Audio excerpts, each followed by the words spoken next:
For those of you that I have not met before, understand the real reason I'm here is I'm traveling with my wife Nancy, and if you could all stop by the table and meet her at some point, you'll realize that that is actually the reason that I'm here, because I do believe in putting my best foot forward.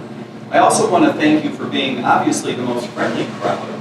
As you might imagine, Nancy and I and other members of our campaign team, we go around from convention to convention, right, across the various states in America. No one else has thrown a party for our Panthers. And we just think that that is the sweetest thing, that you all would do that for us. We are going to be there at 7 o'clock tonight, and we are really going to have a good time with it. We got our Panthers gear, right? Very excited about this, so we know that we'll fit right in. Looking forward to that. Having grown up in Chicago, I did grow up a bit of a hockey fan. I don't see a lot of gray hair in the room today, so if I say things like Bobby and Dennis Hull and Chico Mackey and Stan Nikita, that will probably not mean anything to anybody. But hang in there. You eventually, I know it's hard to start a team from scratch, but you eventually will have success with it. and you can look forward to that. Look, the real reason I'm here, besides thanking Katie for setting this up, I'm really grateful to be able to spend the rest of the day with you all. I am going to move through this talk relatively quickly because typically we come to the convention and we talk all about the opportunity that our party has in 2024, right? It's become almost stale, right? Even over the past few election cycles, I would say that we've been talking about the opportunity that we have in the presidential race. And I would argue that in 2024 we have a greater opportunity than ever before. But I actually would like to leave that behind and talk to you about something different. I want to talk to you about what I see as not so much an opportunity in 2024, but an obligation. An obligation because, as I see it, right, and having more gray hair than anyone else in the room, I'm not going to take a lot of gruff from the youngsters, right? As I see it, the United States, in particular our government, but in a lot of ways our culture, they are not going in the right direction. They have not been going in the right direction for a couple of decades, I would argue a couple of generations, and I would argue that it's accelerating. I do believe that in the very near term, we will reach a point of no return. And I don't just mean that fiscally. Clearly, as an economist, take my word for it, the fiscal status of the federal government of the United States cannot be sustained on the path that it's on. By long before the end of the century, it will go bankrupt. And what I am afraid of is not so much that it goes bankrupt. Indeed, a lot of us would welcome it. What I fear is exactly that. What I fear is that by the time it goes bankrupt, none of us will care. And then indeed, we will embrace it. And the reason that that bothers me is because as crappy as our government is, it used to be, in the not so distant past, that we viewed it as the last best hope for democracy and freedom in the world. As bad as it is, if you were to take that out of the equation, it's going to be hard to argue that we have a vehicle in the United States to push democracy and freedom around the world, even to stand up for it, to represent it. So what I'd like to talk about today is our obligation. And what I'd like to do in the beginning is to remind you of a couple of things that you already know to be true. Having spent a lot of time in the classroom, you know that a good teacher's job is to tell you things you already know. So for those of you who would like to take a break and go to sleep, this is the time to do it. I'm going to tell you a few things that I know you already know. It turns out to be true that your government took money from you and from your neighbors and did so forcibly, mixed it with a lot of money taken from other people around the world, by the way, forcibly, ran it through a shell corporation offshore and invested it in a laboratory in China, and did so. We can all argue whether you're a Senator Rand fan, or I know many of you are Dr. Fauci fans in this room.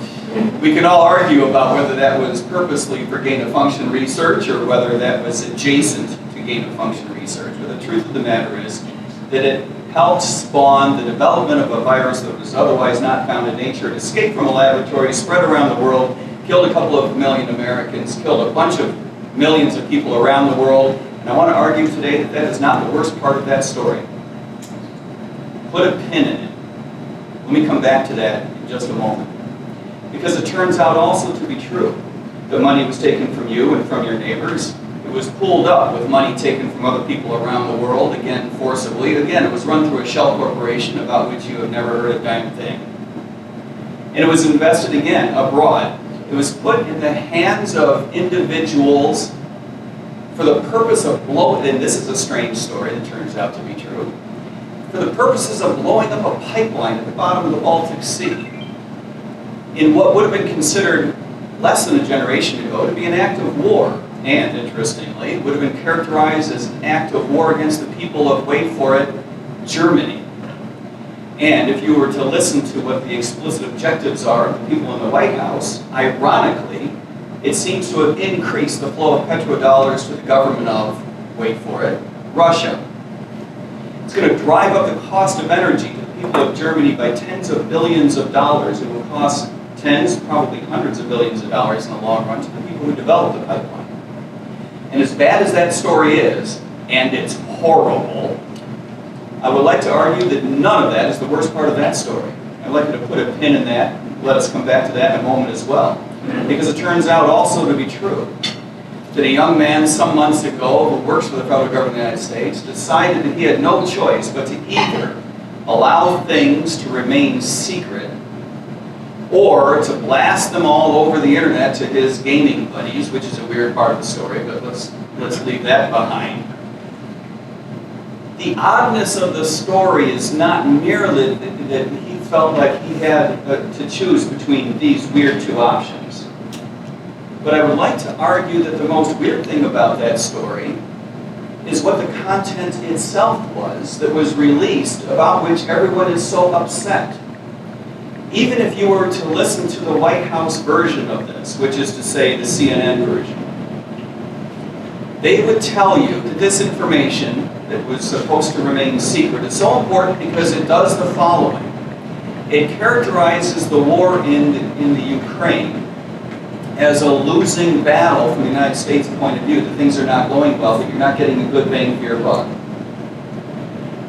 And that in the long run, it may all collapse and the Russians may overrun that country, notwithstanding the enormous efforts that we've already made to the tune of over $100 billion. Consider for the moment that information. Is there anybody in the Ukrainian government who doesn't already know the situation in Ukraine? No. Is there anyone in the Russian government who doesn't already know the essence of that situation? No. From whom was this information to be kept? From you, from me, from people of the United States. Because people inside the United States government already knew what the story was. The only people from whom this was being hid was you, the people who were paying for it. And as horrible as that story is, I'd like to argue that none of that is the worst part of that story either. So put a pin in that.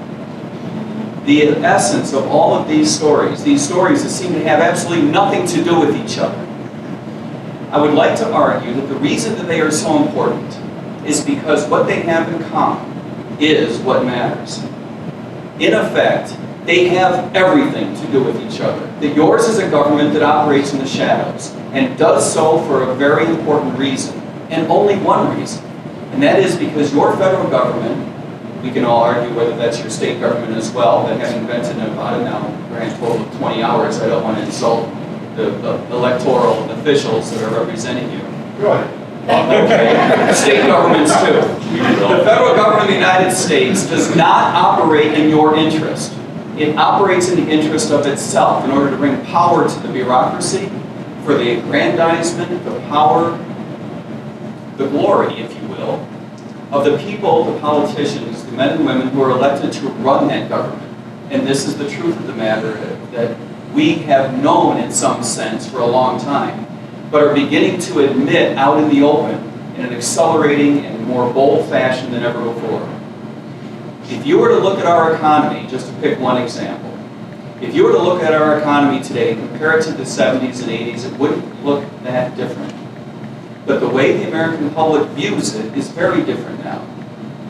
The American public is waking up to the idea that many of our problems, I would argue most of our largest problems, are the result of bad public policy.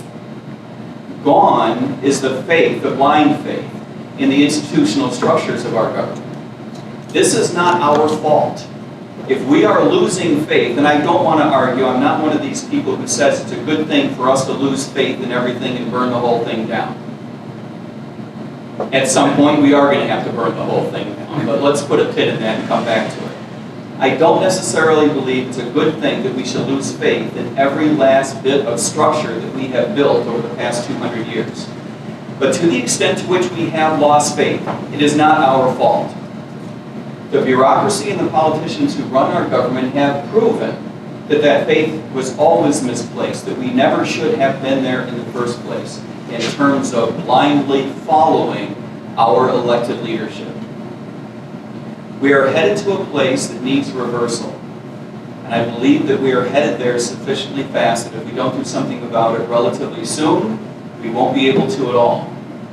We as libertarians, we the people in this room, we as libertarians, we are the people who are the philosophical descendants of the people who founded this nation, the people who put together our Constitution, and remember, did so for only one good reason, and that's to protect your individual liberties and your individual rights.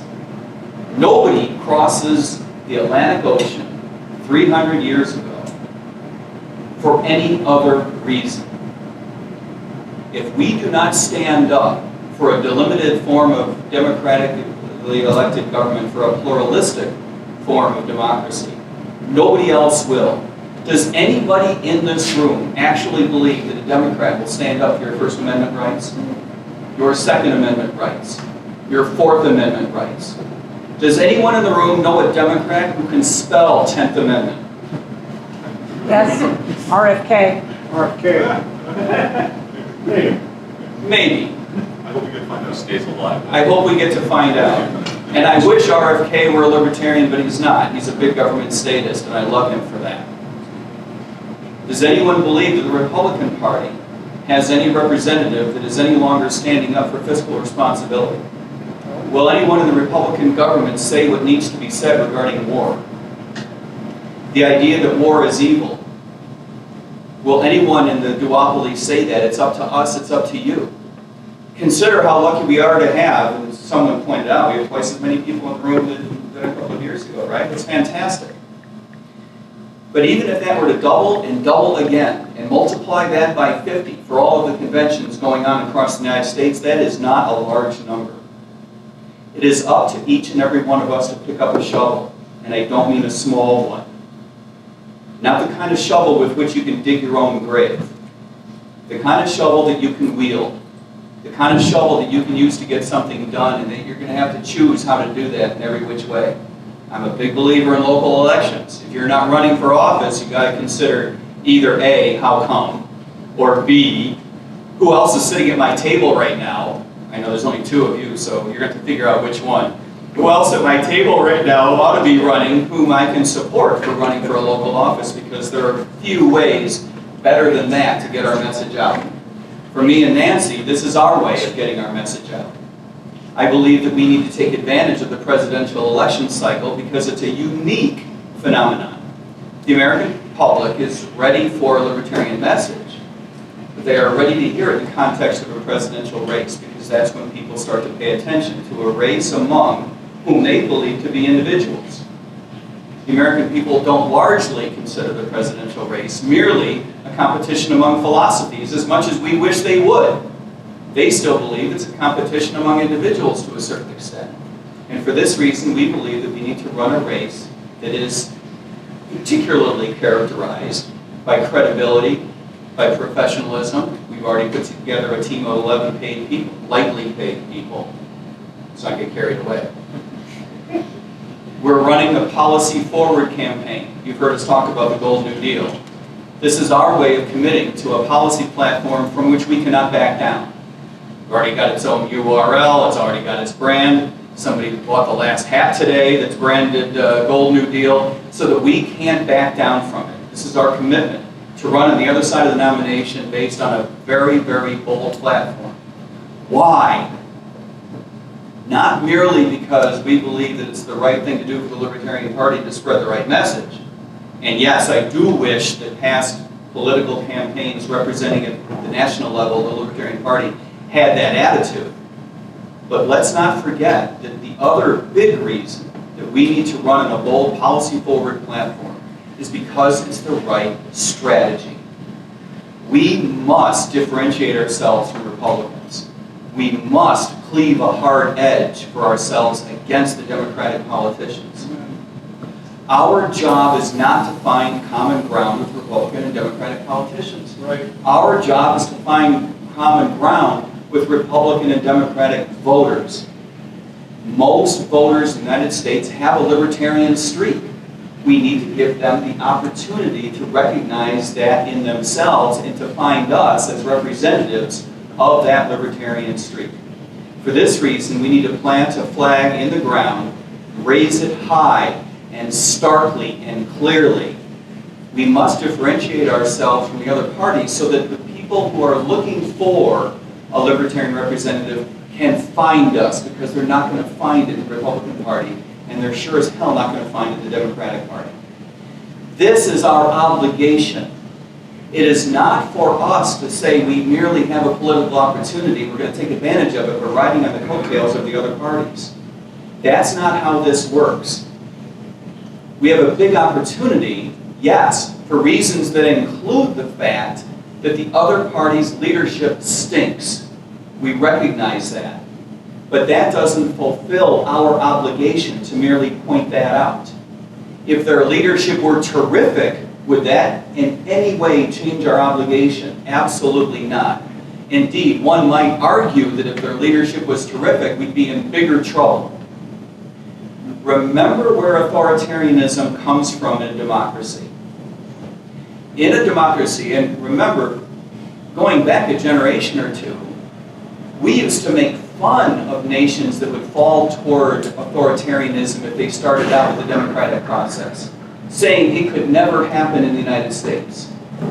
The way authoritarianism rises in a democracy is that some politician convinces you that what you really have to fear is not the loss of your delimited powers constitution.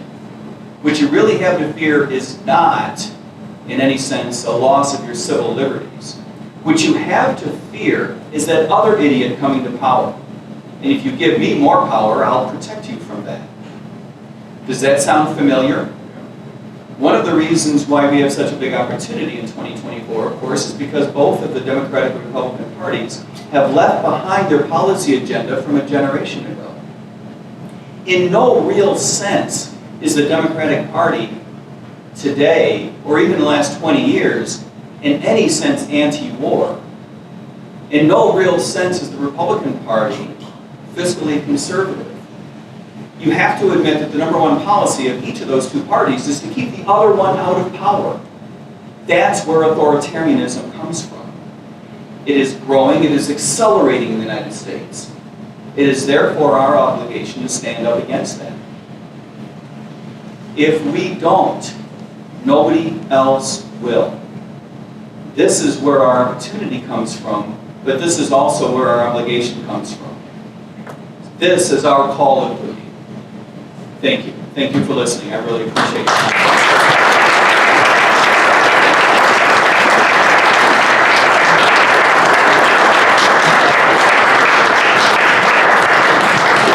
I really appreciate you being so supportive.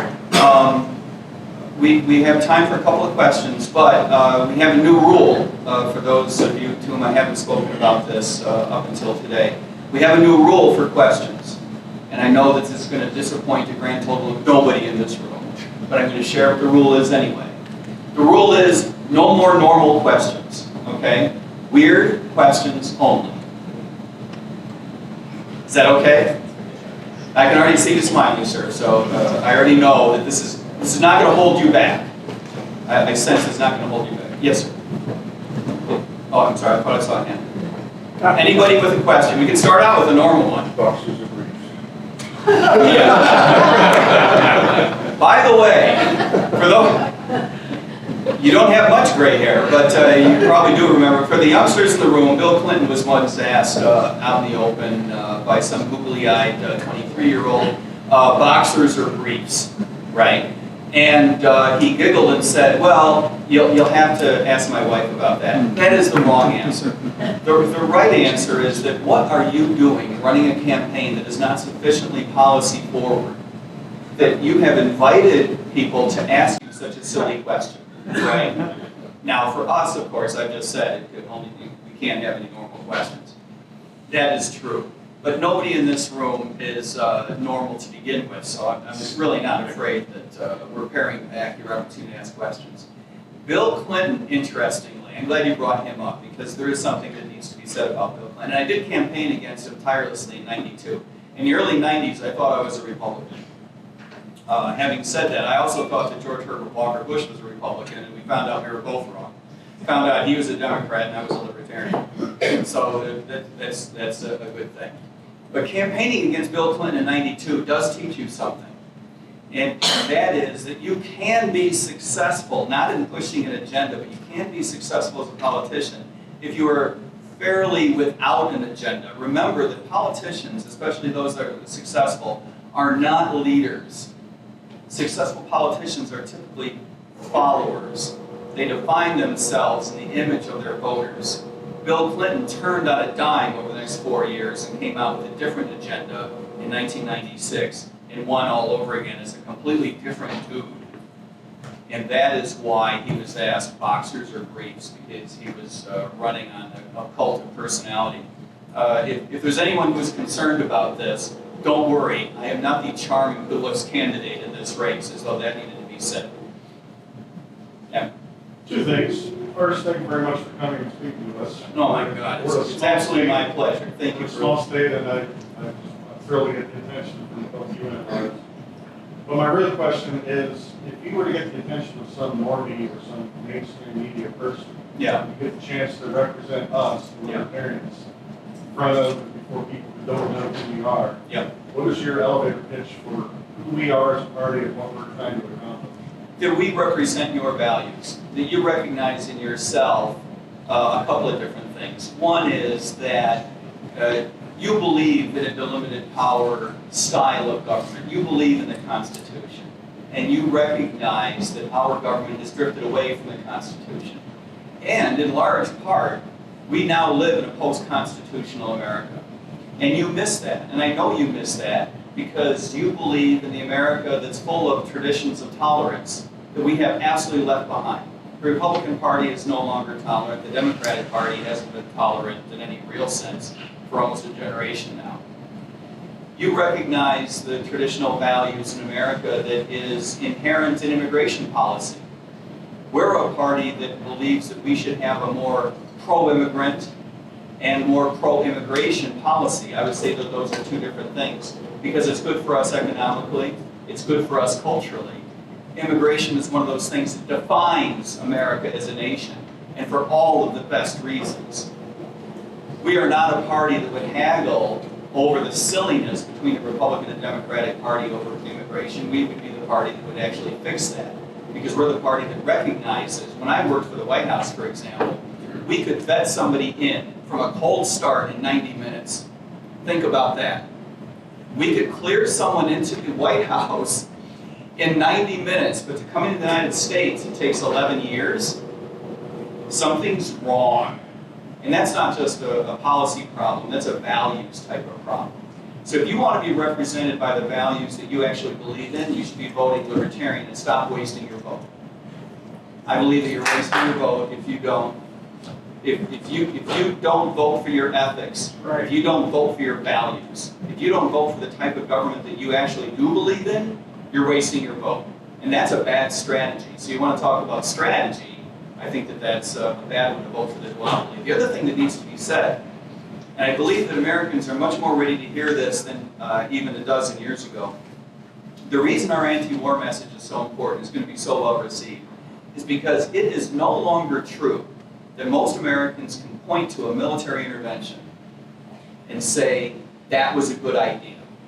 Notwithstanding the billions of dollars we spent, notwithstanding the lives that we lost, the thousands of lives that we lost, and in cases of Afghanistan and Iraq, hundreds of thousands of lives that were lost in terms of foreign nationals.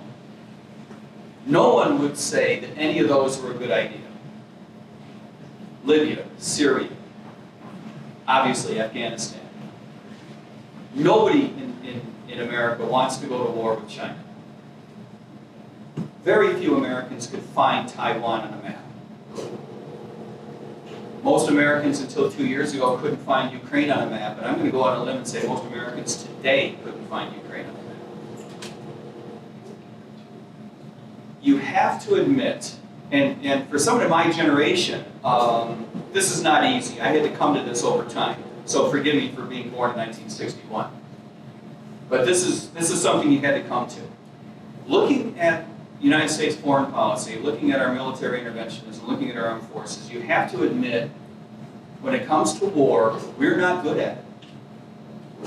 Tactically speaking, we're marvelous. We can move materials, we can move people, we can kill people, we can blow stuff up. We can open sea lanes, we can control land, we can even topple governments as long as you don't mind the secret eventually getting out.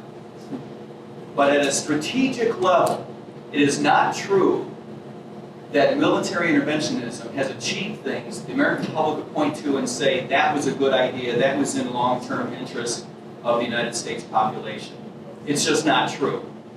And at some point, we're going to have to admit we're bad at it. That's not easy to admit given the traditional values of the United States and our population. Please. Or we can admit that we are good at it, so we don't understand the purpose. The purpose is to transfer money and power from one group to another, and it's very effective at that. Agreed, wholeheartedly. And of course, you and I are on the same page. What I mean is it's not in the interest of the American people. It is in the interest all too often of the Defense Department and even in some cases the State Department. And I think that that's a real shame, a real shame. As you might imagine, I spend a lot of time talking about economics and international economics, but I also spend a lot of time talking about criminal justice reform. And the reason I mention that is because you just triggered something in my head. We're very good at policing in the United States, right? We run the world's most oppressive criminal justice system. Absolutely, hands down. I won't tolerate a debate on that point, especially having been an officer for 11 and a half of the last 13 years.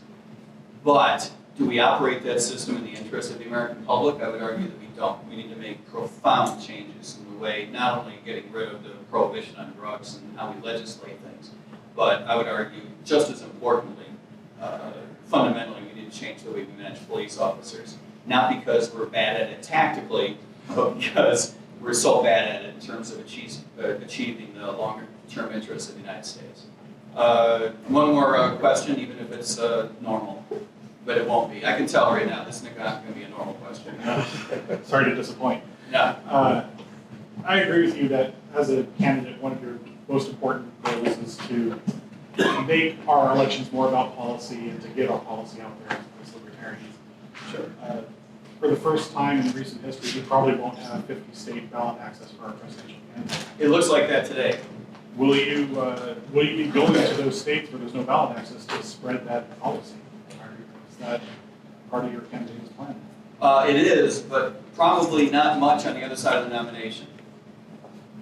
In other words, talk about New York as an example. And I don't know whether Larry is going to be successful in New York, right? I believe that he probably will be. But let's just, and that's the reason why I picked New York, is because I believe that Larry Sharp will eventually be successful in gaining ballot access there. It's an extremely uphill climb. I will be out there helping him do that because I believe it's that important. Having said that, remember that the presidential race is a particular opportunity and therefore provides an obligation to do things in a certain way.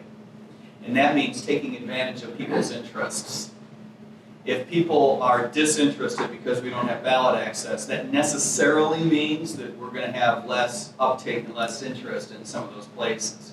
And so that argues against it. But it does argue in favor of getting your butt out there before the nomination process. Actually, New York wraps up in I believe, April, as far as ballot access go. it means you have to get out there early to try to build that ballot access momentum. So that's kind of a yes/no question. Yes/no answer. It's an excellent question, but sort of a no/yes answer. Thank you. It's all about timing. I believe it's all about timing. Would you agree with that? I agree that we should be really focused on ballot access. Yeah, well, so do I. But I believe it's, between now and the time that that decision is made. Once that decision is made, it necessarily means that there's going to be less opportunity in those states. Which, of course, is why it's so important to gain the ballot access in the first place. It's a real challenge and a real shame. Please. You're running for a federal position. I'm curious as to your thoughts on peaceful secession from the state perspective. Yeah, real important. I thought you were going to ask me about the FEC, because I'm, right now, some of you may know, having a kissy fight with the FEC over my personal disclosure forms. Regarding secession, a lot of the momentum, I was in Florida when we voted to secede, okay? And let that sink in for a moment. We didn't just vote that we had the right to secede. Well, the LP party. Yeah. Yes. Yeah, sorry, when I said we, it sounded bigger, right? I didn't mean just me and Nancy. But we did too, we actually moved to Virginia last year. So we seceded, but in the LP Florida, we voted to secede. And we can all argue round or square whether that was a good idea. But let me speak to it just for a moment. You have to admit that it's crossed your mind. Right? Don't tell me it hasn't crossed your mind, because I know it has. Now, maybe you wouldn't vote, yeah, our platform ought to be for secession. Because there's a lot of counter-argument, too. No matter how pro-secession you may be, don't tell me you haven't thought about the downside as well. And those downsides include the fact that nobody wants to really live in a nation other than the United States. They actually want you to live in a nation other than the United States. That's number one. Number two, to the extent to which secession means one state goes one way, one state goes another, that doesn't solve a whole lot of problems. If you've ever made the drive, for example, from New York City to Cortland, or from Chicago to Springfield, as I have, you know that there's multiple cultures and multiple attitudes toward how to run government within each state. So splitting states up doesn't always solve a lot of problems either. And of course, the lack of political viability. And, by the way, and we can all argue about whether there's any value in the federal government. I know there's plenty of folks in the room who believe that there's no value in having a federal government whatsoever. And on Tuesdays and Fridays, I agree with you wholeheartedly, right? But a lot of people still believe that there's some modicum of value left in having a federal government. To the extent to which there is, we need to give that an opportunity.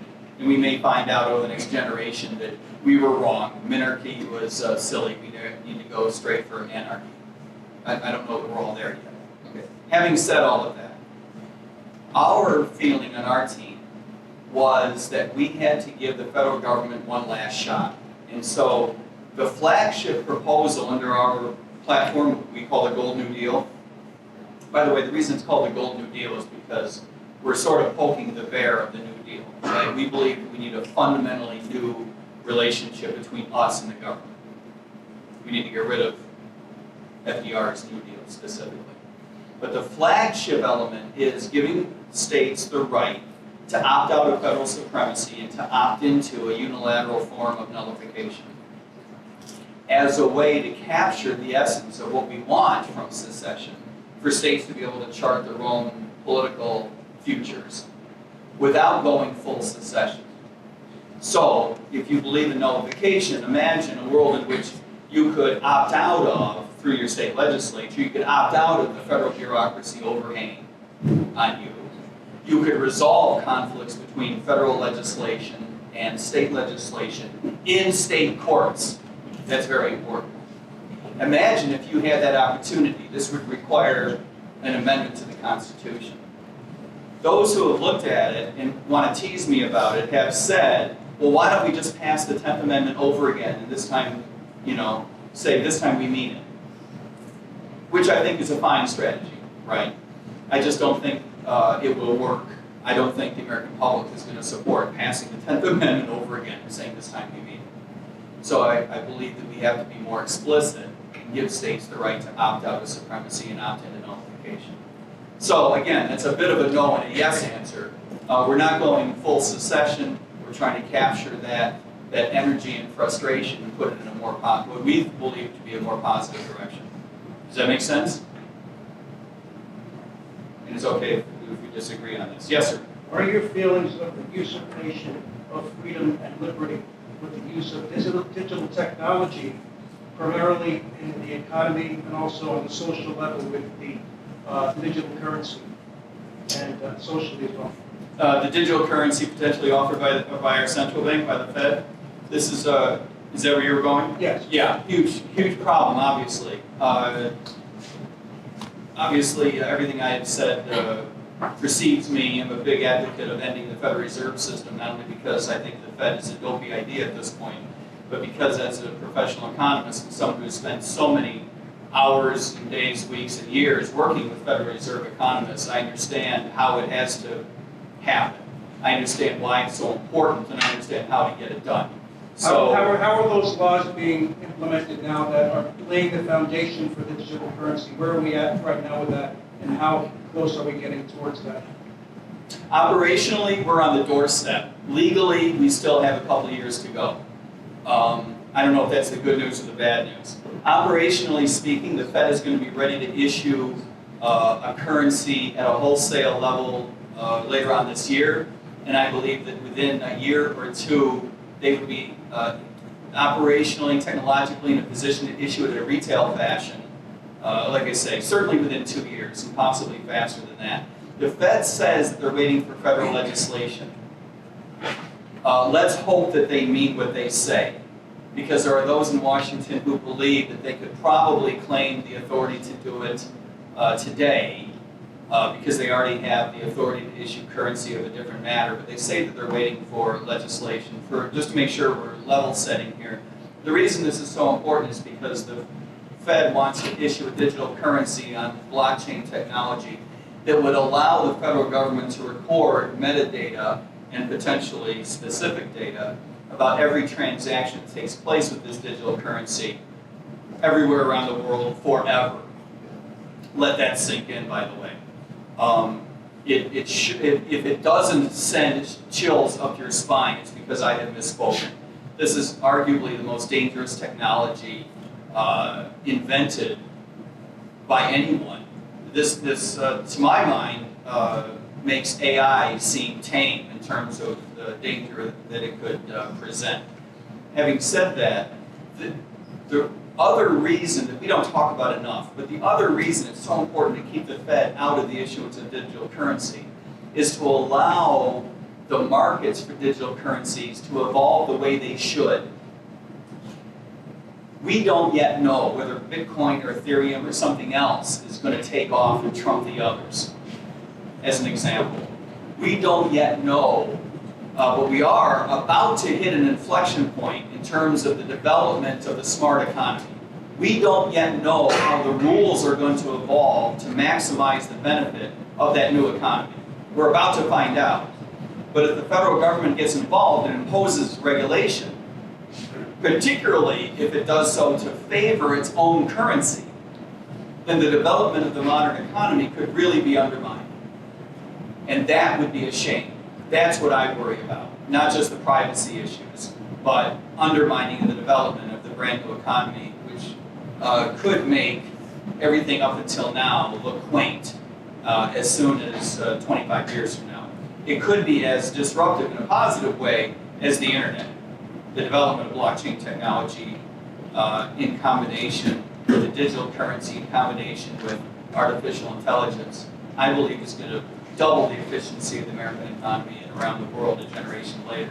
We need for that to play out. So, thank you. I understand we're out of time. Thank you very much. I appreciate your time. Thank you.